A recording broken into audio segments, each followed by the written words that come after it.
All right, welcome everyone to Sarah's final presentation as the Sustainability Fellow for the Apalachee Audubon Society for fall of 2020. She's actually coming back in spring 2021, so this will not be her last one as a fellow. So Sarah, if you'd like to introduce yourself, followed by Peter, and then I will share the screen for the presentation and we can get going. Yeah, hi everyone. My name is Sarah Calzada. As Laurelyn said, I'm a Sustainability Fellow this semester. My pronouns are she, her.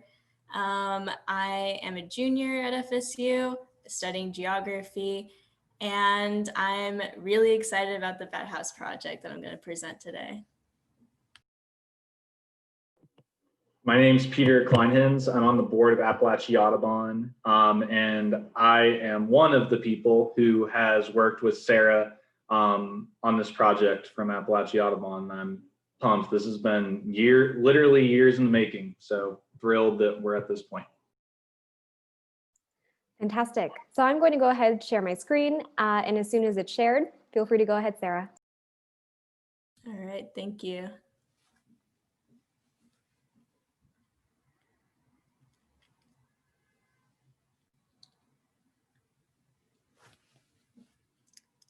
All right, so hello everyone, welcome. As I said before, my name's Sarah Calzada, and I've been working this semester with the Apalachee Audubon Society for the Lake Elberta Bat House project. Lake Elberta Park, sorry. But yeah, so in the beginning of the project, around the beginning of September, there was like some difficulty with the project, just because, you know, as Peter said, Apalachee Audubon Society has been working on this project for about 2.5 years now. So they've been pursuing it.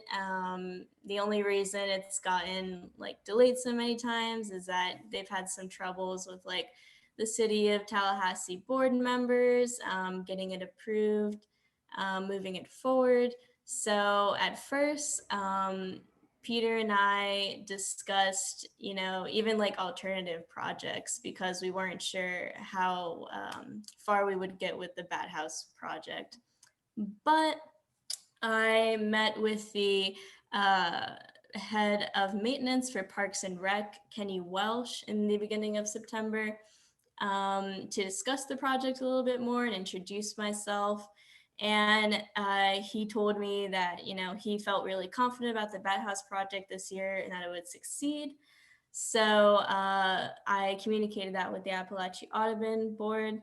And they were really excited and I was really excited. So we decided to pursue this project. And I also wanted to highlight, I think the type of leadership that Peter and Heather, who can't be with us today, but is also part of the project, and Howard and others on the Apalachee Audubon Society board have given me, because I think that their leadership style is very necessary and like essential to this whole process and it being successful. And also because I took a leadership class this past summer and it taught me a lot about different types of leadership and what it can look like. And this graph was like one of my favorites from the class. So basically, I think Peter's leadership style was really supportive because he, you know, provided me resources as well as other Apalachee Audubon board members. You know, he was really supportive of like the research I was doing and the initiatives I was taking. But he wasn't so much like strict about deadlines or that I need to do things like by a certain date or communicate with like, you know, certain people by a certain time. He kind of let me like take the reins on it and just let me pursue the project as I felt necessary, which I thought was really supportive. And it allowed me a lot of like room for creativity in the project. And yeah, you can go to the next slide, Laurelyn. So for the initial research on the project, I researched what type of bat species might be occupying the house. So I gathered from research on the internet, as well as visiting McCord Park in Tallahassee that also has a bat house. The species of bats that are occupying that bat house are Brazilian free-tailed bats, and they're one of the most abundant species of bats in North Florida. And their colonies, they can colonize in up to hundreds of bats. So I figure that those might be the bats. Those are probably going to be the bats that are occupying the bat house. And I also researched the types of bat houses that we might potentially go with. So there were options like the chimney tower bat house, which would have been like a white column from the ground up, would have been connected to the ground. And there was an option for a multi-chambered bat house on like a really tall pole, so like 15 or 20 feet up in the air. And there was also the option of like building our own, because a couple of Apalachee Audubon Society members had experience with building their bat houses, so they could, use their experience to our benefit.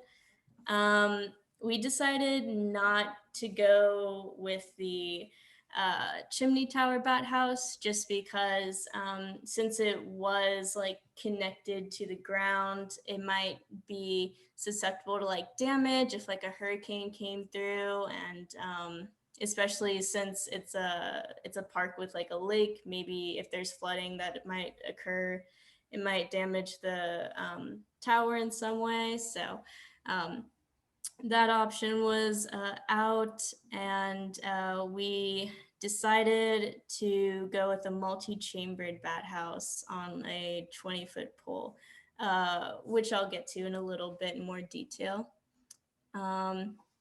And also I researched who might build the bat house. So I reached out to a couple of people, a couple of options.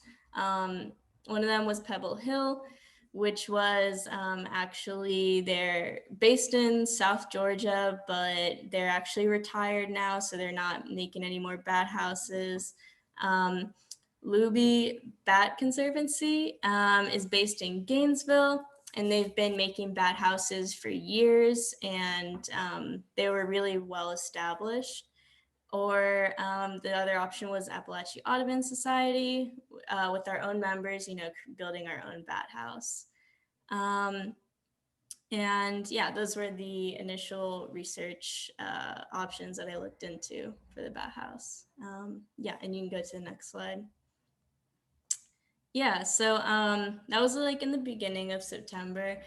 And for a couple weeks in September, I took like a little bit of a break from the project, just because like this has definitely been the most busy semester I've had at FSU, and I don't think like I knew how to I didn't have like the correct organizational skills at first, so I had to like figure that out. I had to like, reconnect with myself and be like, okay, like what priorities do I have and where should I put them? So I took a little break, but the project picked back up in October. And yeah, but that didn't affect the project as much as I thought it was going to, thank goodness. So you can go to the next slide, Laurelyn, if you want. Yeah, so in the beginning of October, we connected with the Luby Bat Conservancy, which is a nonprofit organization in Gainesville, Florida. And It is a USDA registered and Association of Zoos and Aquariums certified zoological institution. So it's been around since 1989. They've built a lot of bat houses over many years. They're well established, and they're a nonprofit, just like Apalachee Audubon Society. And they've been, they're a bat conservancy, so they advocate for bats, and they're really a well-established organization. So we decided to go with them, and I emailed the director of Luby, Brian Pope, and he was really nice and performed a remote site recommendation, which is, you can see on the right, it's like a little picture on Google Maps. Yes. And the little like yellow rectangles are the places where he thought the bat house would go the best, based on where they've installed bat houses before in Florida. And because those places, he picked those places because they didn't have a lot of trees and they were pretty close to the lake. So the bats would have like a main water source, for survival and stuff. So those were the ideal spots. And the northeast corner of the park, which is the top right yellow square, was chosen as the installation site, because it was, there's a garden there, and it'd be kind of away from the main path, so away from like potential human disturbance. It was like an ideal spot. And also, like, side note, this project has like a lot of communication between like Luby and the city of Tallahassee and Apalachee Audubon and many other people. So a lot of these slides are mainly about like communication and, getting the project done that way. Especially remotely now that everything is, remote because of the pandemic. But yeah, so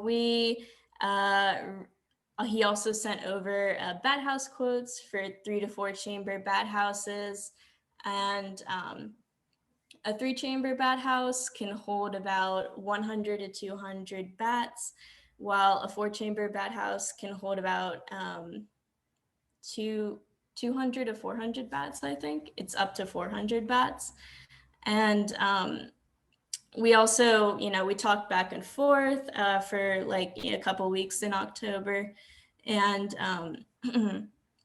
I communicated with him, and we also got a discounted labor price for Apalachee Audubon Society, which is really nice because it lowered the total cost that we'd have to raise in the end for the bat house.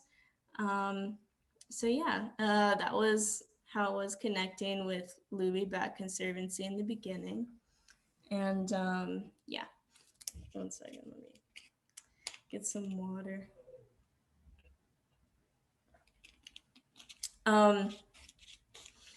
And we also partnered with the city of Tallahassee, of course, because this is being done at a public park, Lake Elberta Park, pictured here. It's like not even a mile down from FSU, I don't think. You can see the stadium in the background. It's a really, really cute, amazing park. I've been to it. I really like it a lot. So when we were partnering with the city of Tallahassee, I connected with Kenny Welsh from before, as well as the park superintendent, Brian Hopper, and the construction supervisor, Brian Hosmer. There's a lot of Brians in this presentation. And one thing that we were trying to figure out is how the city can be like involved in the project, whether that be in the physical labor part itself of installing the part of the installing the bat house, or through matching a donation or some other involvement, because it was taking place at, it is going to be taking place at Lake Elberta Park. And in the end, the city decided to help with the bat house installation itself, with the physical labor. And I connected Brian Pope from Luby with the Bryans from the city of Tallahassee, as well as Kenny Welsh.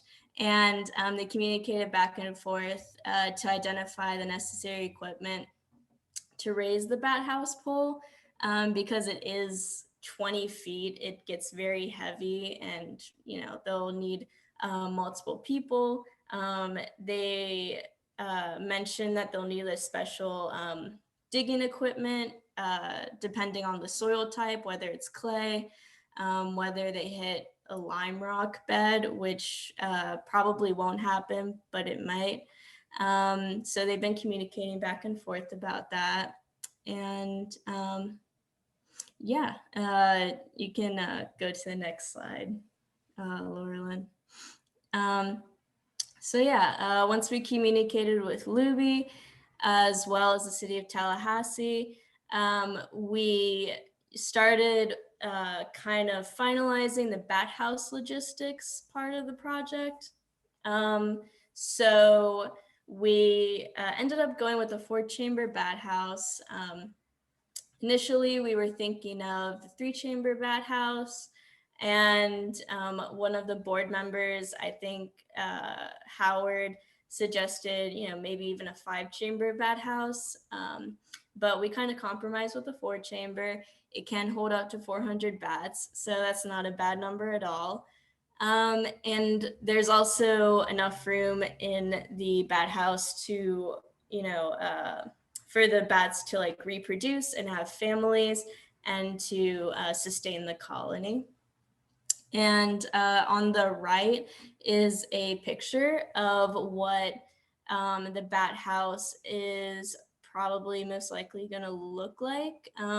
This is one of the bat houses that Lube previously installed. It's, as you can see, it's really tall. And yeah, that can hold up to 400 bats. So it's pretty impressive. So at this point, about late October to early November, we were estimating that the installation date was going to be around late November to early December for the bat house. You can go to the next slide. And then possibly the biggest part of the whole bat house project was the fundraising. We started fundraising through community donations in late October. And we started fundraising with community donations just because at this point, most grant opportunities,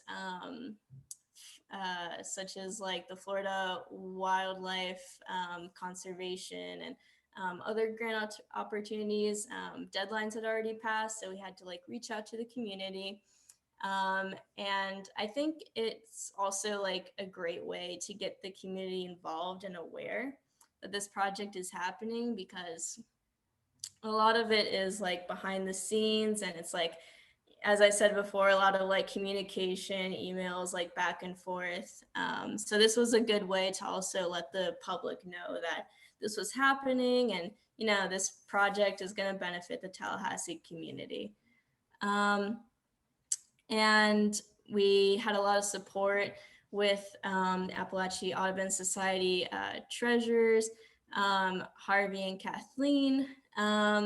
We fundraised through, we reached out through social media posts on Apalachee Audubon Society social media, Sustainable Campus, a couple of other conservation organizations such as the Environmental Service Program at FSU, newsletters, And yeah, we reached out to a lot of organizations to like kind of get the word out and get people involved in the project.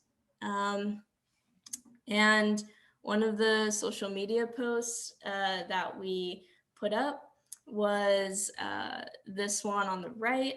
And it was a poster made by an Apalachee Audubon Society board member, Dara. She did a really great job with it, and we got the word out, and that was like really awesome and like critical to the success of the project. And a really great milestone for us was that we raised $300 by November 5th. So this was about a quarter of the way to our total fundraising goal of a little over $1,000. So we were making like really great progress. At this point, we were fundraising through PayPal, as well as through check directly to Apalachee Audubon Society. And in late November, Dr. Charles McClure, who has been involved with the Apalachee Audubon Society for a long time now, he receives like the newsletters, made a really generous donation that covered the rest of the cost of the bat house, which was really amazing for us. We, thanked him a lot, and his donations really greatly appreciated. And that really, when we got to the goal of fundraising for our bat house, it kind of solidified it, kind of like make another step towards the goal of installing the bat house and making it a reality for Apalachee Audubon Society, Lake Elberta, and the community of Tallahassee. It was really great. And you can go to the next slide. Yeah. So at this point, this is kind of where we're at now in the bat house project. After Luby received the payment from us, we finalized the bat house installation date for December 17th. So that is next Thursday at 11 a.m. They said they'll arrive from 11 a.m. to 11:30. So depending on traffic, because they are traveling all the way from Gainesville. And this event will be available in person as well as live stream on Apalachee Audubon Society social media, either Instagram or Facebook. We'll let you know. And if you want to go to the in-person event, just make sure, you're wearing a mask and, social distancing will be enforced. And, at this point, we sent all our donors invitations to the bat house installation. And after years of pursuing the project, the bat house is finally being installed. And it's a really great goal for the Apalachee Audubon Society. I know they've worked hard for this, and to see it come to fruition is like really amazing. I just want to give like a quick thank you to Peter, Heather, Howard, Kathleen, Harvey, and the many Apalachee Audubon Society board members. They all made this project a success. And honestly, we couldn't be here like without them. It's been a fantastic journey, and I'm really happy to, be there with them and have this happen and completed successfully. And yeah, I just want to say thank you. And I have one more slide just about the importance of, why a bat house matters. Why are we doing this? Why should it matter to you? So bat houses, okay, first of all, they provide a stable habitat for bats. Bats tend to, if there's like abandoned buildings, they're really popular spots for bats to dwell, and that can they can face habitat loss if abandoned buildings are torn down. It's, you know, not a natural habitat, so it's not, you know, completely great for the bats. As well as, you know, this house can give us an opportunity to study bat populations, you know, right here in Tallahassee, because bat populations across the board mostly are declining, and we can study, you know, why they're declining while also helping them, you know, have a sustainable habitat for themselves. And yeah, that is one reason. And another reason is because, you know, the Tallahassee community can enjoy Lake Elberta Park to its fullest because bats are a great alternative form of pesticides, because bats can eat up to their body weight in insects each night, which is pretty remarkable. So if there's a couple hundred bats in this bat house, up to 400, I mean, that's a lot of insects each night. So this can attract more people to Lake Elberta Park, and you can enjoy it, you know, as a community more. Also, guano, which is bat dung, is a great fertilizer, and this can continue to be a great opportunity for Apalachee Audubon Society to partner with community gardens and like local food forests for organic fertilizer. It's free, you know, it's right there. It's pretty sustainable. And yeah, it's a great fertilizer.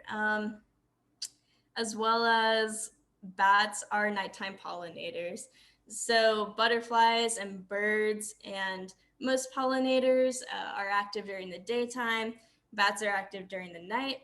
So this will help benefit the garden at Lake Elberta Park, and help plants bloom, help flowers bloom, and help the ecosystem at large. So thank you. And yeah, that's my presentation for today. Thank you.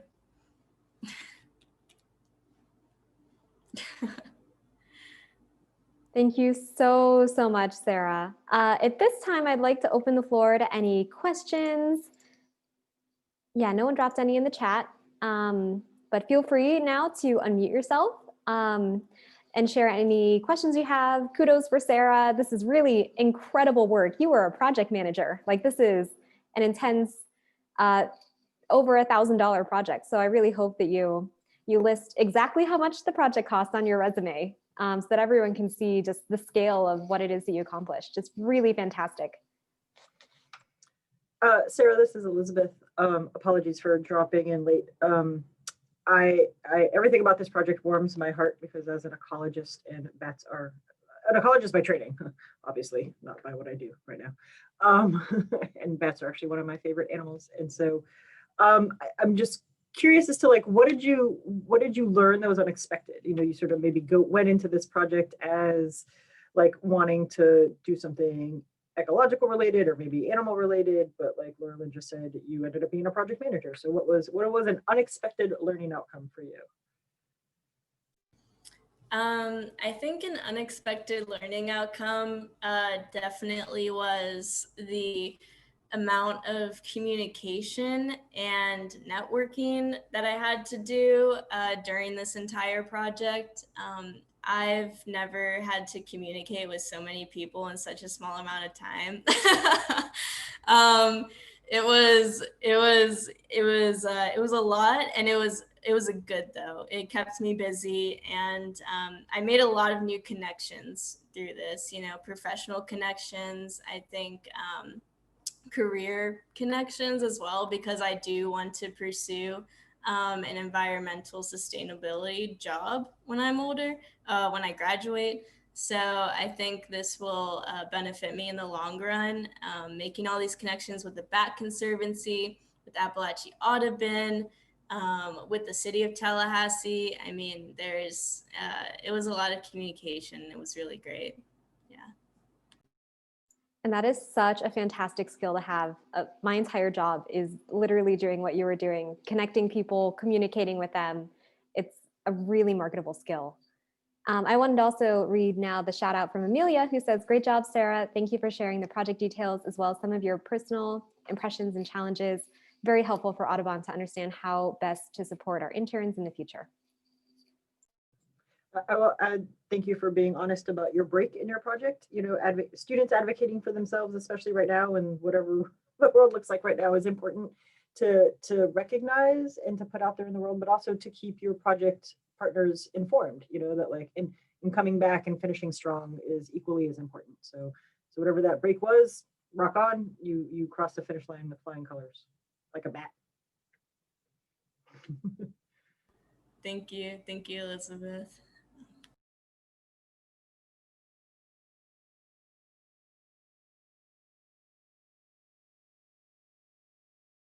I'll just keep going. Any cool, fun bat facts that you learned? Like,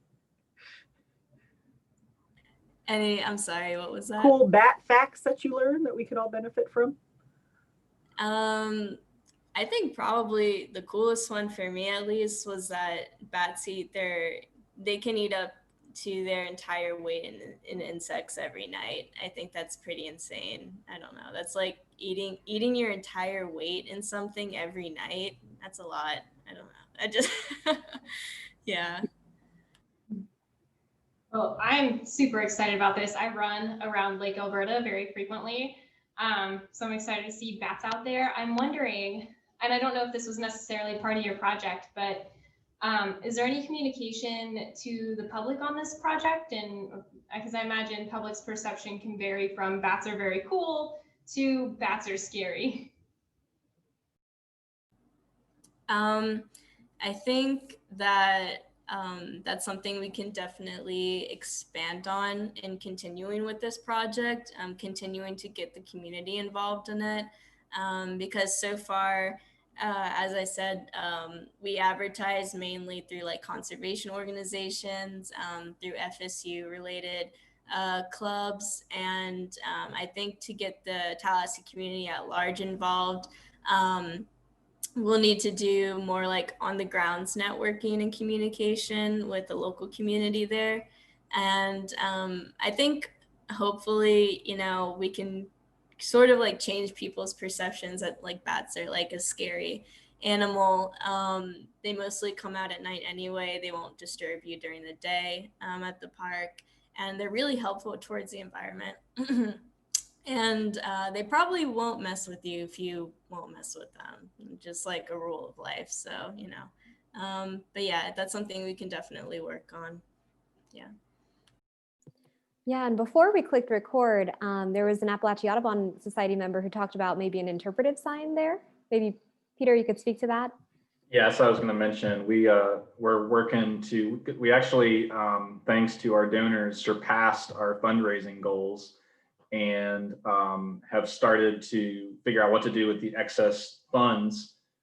So we have successfully installed 2 interpretive signs out of Lake Elberta so far, and the plan is to install one in a similar design style, but specifically about bat houses, so that when people walk by, what is this thing?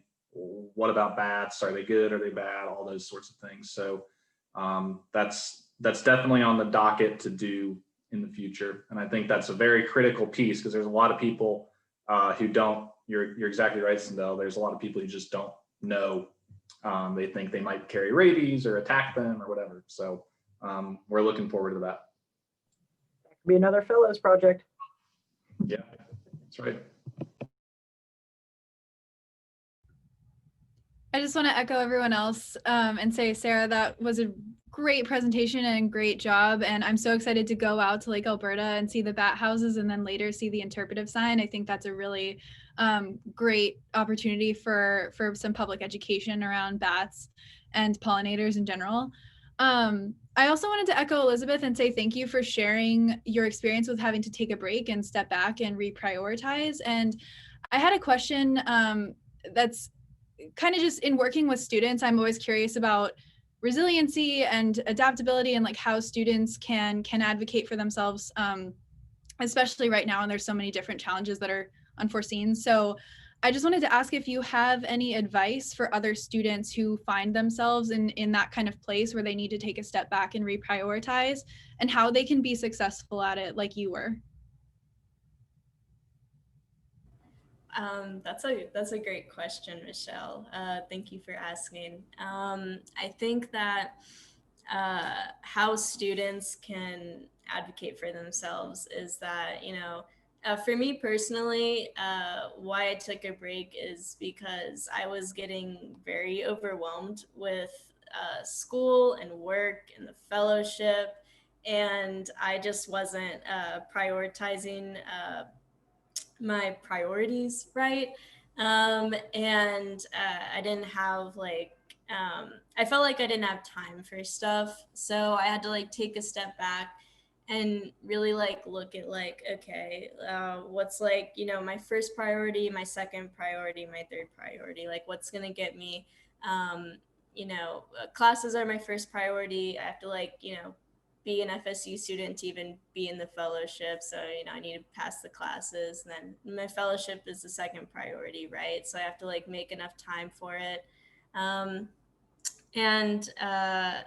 Yeah, I think also checking in with yourself, with your mental health. And I think it's important for students to realize that there's resources, especially on FSU's campus, through the University Counseling Center, through I'm sure there's a lot of other resources. That's just one that I took advantage of during that time. And yeah, checking in with yourself mentally, your physical health as well is super important. Doing the activities that you love, will help you get through hard times like that. And yeah, just being honest and communicating with your partnership mentors, such as for me it was Peter. If you're on another fellowship or another internship, communicating that with your internship person. And I think if they're really a good, considerate person, they'll understand that and they'll let you take a little bit of time to yourself. Yeah. Thanks, Sarah. Great job again. Sarah, you talked about communication being one of the most important skills that you use, networking, connecting one Brian to another Brian, these types of things. Can you talk about, so I have two questions. First, that's the first question. So how were you successful in that? What strategies worked well for you in reaching out to raise money or to connect people to get this project sort of moving?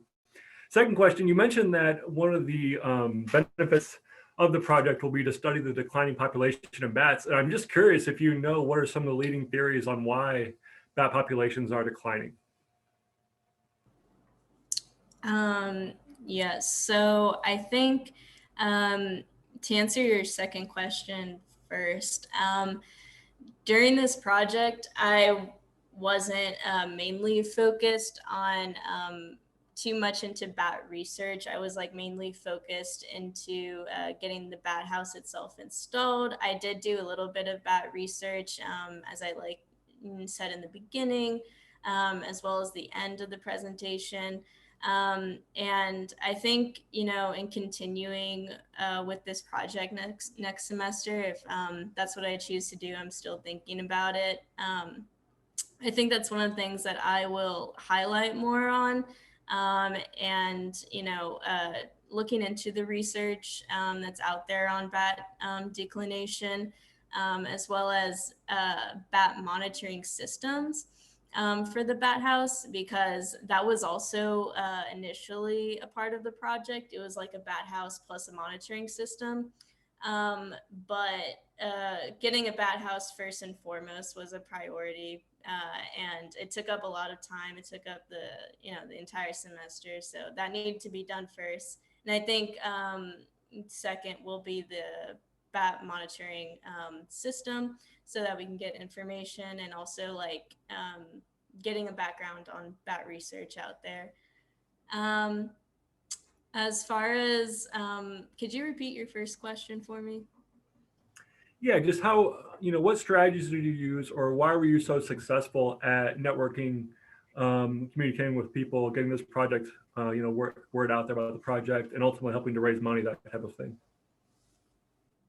Okay. I think that I was very successful in communication wise because of the Apalachee Audubon Society board, honestly.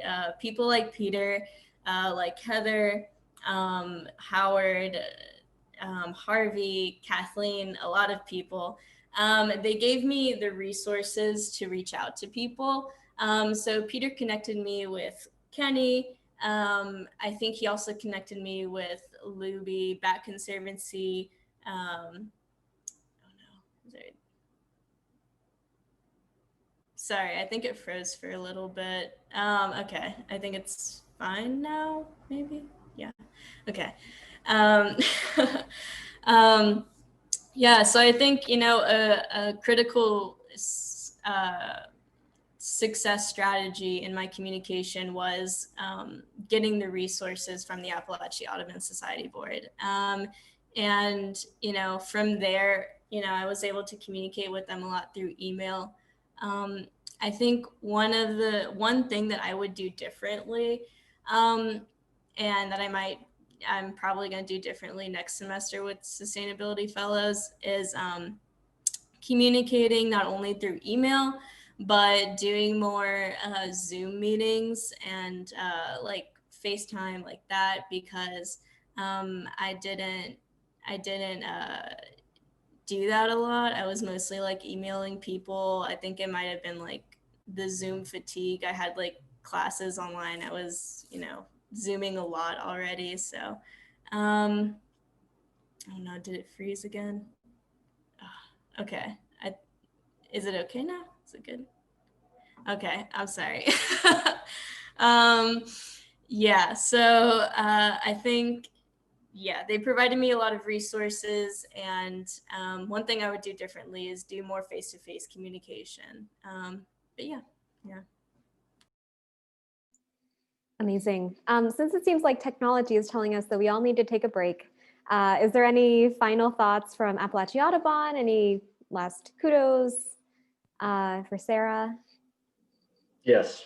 Yeah, I just want to say this has kind of cemented my faith in working with FSU and the Sustainability Fellows program. This is the 2 out of 2 for us. Our first one, in my opinion, was an absolute success.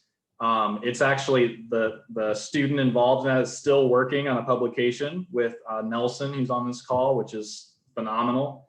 And then Sarah, knocked it out of the park again. And it's amazing. And I think that's a testament not only to Sarah, but to people like Laurelyn and FSU Sustainability Program for making all this possible. It's been a tremendous benefit to Apalachee Audubon, to the community, to bats. And I think Sarah, stepped up to the plate. We did not give her a lot of hand-holding on this. And so the most of the success of this can kind of be laid at her door. And so just super impressed and thrilled that she's going to be working with us again.